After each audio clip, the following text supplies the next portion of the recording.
Ayan na tayo, mga alaga mo tayo.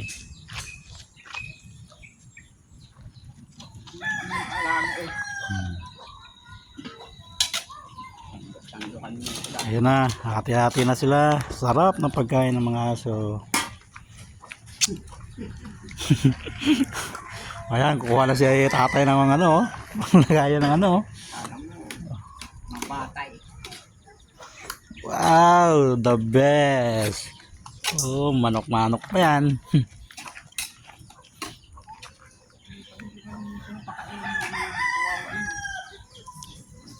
Nakagawa naman itong yan na mamagigil. Lalagyan ko doon sa tuwan.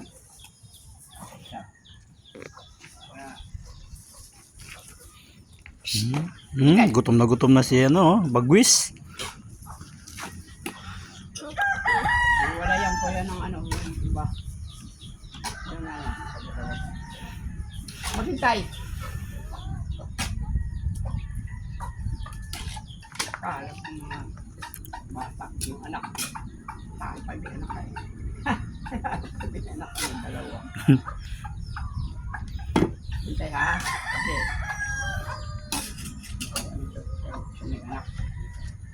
Hintay.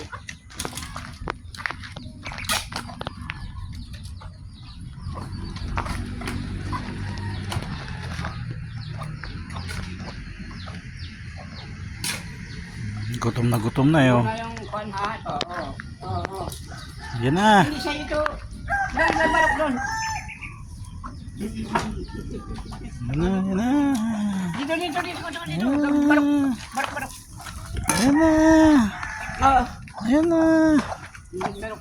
Oo, ito sa'yo. Anong, uli. Dito. Ano, bagwis. Ayaw pa kumain na ito. Ayan o. Ito. Ayan na. Gutom na gutom eh oh.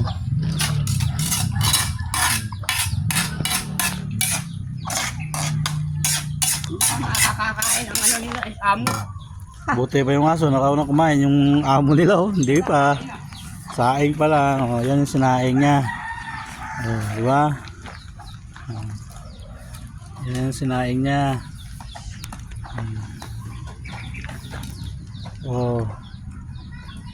Alaga ng hayop. Kailangan sila eh. Kaya nagkalagay sa lugar kay kawawa. Hayop si ano na doon. Hayaan mo yan. Si Jabar. Ang dakas kumain yan. Kulang din sana.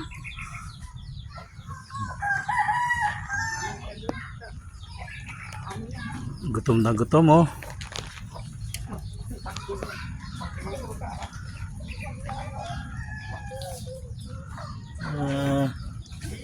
Kaya nga ako naghahanap buhay para may mabuhay lahat. Talagang pinakalit ko yan pagkawawa.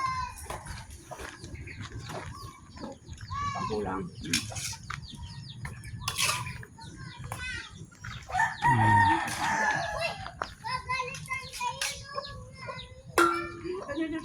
Mag-visit dito. Nakain na naman, nakakain mo. Ang bangal dito, ito. Mag-visit. Ito.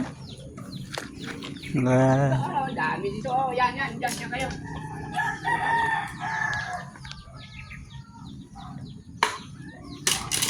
Buti pa yung aso. Nakain na. Kain sila. Ako, tama yan. Gutom. Gutom akong umuya. Ay, ito. Dami kong kain. May ulam. May makikialam nila. Ulam.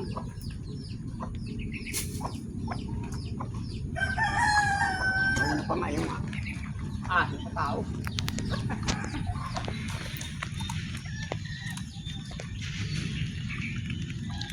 Pero kaya yan ang ano ni tatay.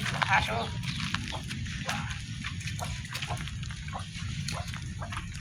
Yan ang ampong ko dito. Yan ang anak ni. Yan ang sabi ng nanay. Kung pamilya ha. Pag hindi pakain.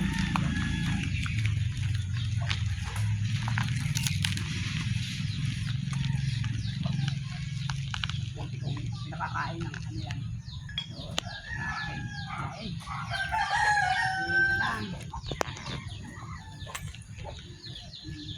Trabaho. Ano pala, yung arthritis. Hmm.